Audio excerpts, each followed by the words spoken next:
сәлеметсіздер ме? Teacher Dinara каналына қош келіпсіздер.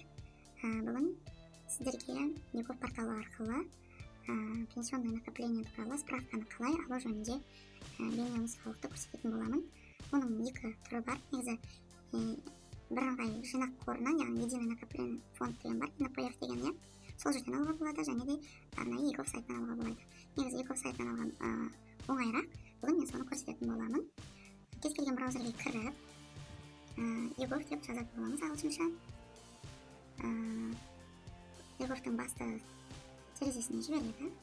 Жоғарыда кіру батырмасы кіру арқылы біз электронды цифрлық қолтаңбамен Егов порталына кіретін боламыз. Мына жерде бірнеше түрлер бар. Оларға тоқталмай қояйын. Мен электронды цифрлық қолтаңбамен кіретін боламын. Электронды цифрлық қай жерде тұр, сол жерден паус деген біріншісін басамыз және паролі береміз. Бізді қайтадан Егов сайтына жібереді. Мына жерде әлеуметтік қамтамасыз ету бөліміне өтеміз. Келесі зейнетақы аударымдар туралы анықтама алу батырмасын басамыз. Және де онлайн сұрау батырмасын басамыз.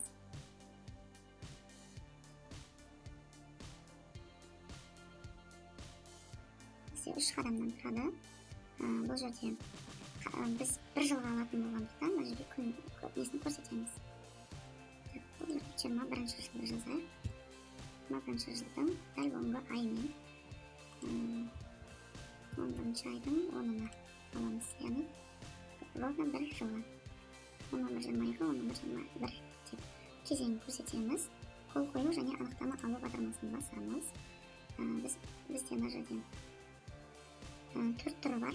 SMS арқылы, РЦП, және мына жерде де телефон арқылы бар, QR код арқылы бар. Біз мына екіншісін басамыз. Ақпарат тасымалдағышты басамыз. Және біз бағанағы тұрған электронды цифрлық қолтаңбаның РСА бөліміне өтеміз. Яғни екіншісімен ашамыз. Парольді береміз. Және 3-ші қадамды өтеміз. Мына жерде екі тілде жазылған, қазақша, орысша. Біз қазақшасын үстінен басып, бұны бірінші көріп шығамыз, және де оның жоғарыда тұрған белгішені басу арқылы жүктеп аламыз. Және оны қайға сақтаймыз? Рабочий столға атын өзгертіп, пенсионное накопление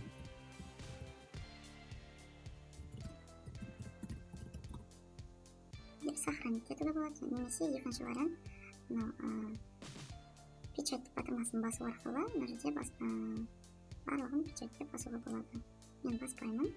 Енді осы мәлімет сіздерге қажеттеріңізге жарайды деген ойдамын. Егер де осы мәліметті қайтадан алғыларыңыз келсе, мына жерде жоғарыда қызметтер алу тарихын басу арқылы мына жерде салымшы қаржысын түсуге қозғалыс. Осы жерден сіздер қазақша, орысша анықтамасы тұрады. Осы жерден қайтадан керек кезде жүктеп алсаңыздар болады. Мен порталдың қолданған қандай керемет.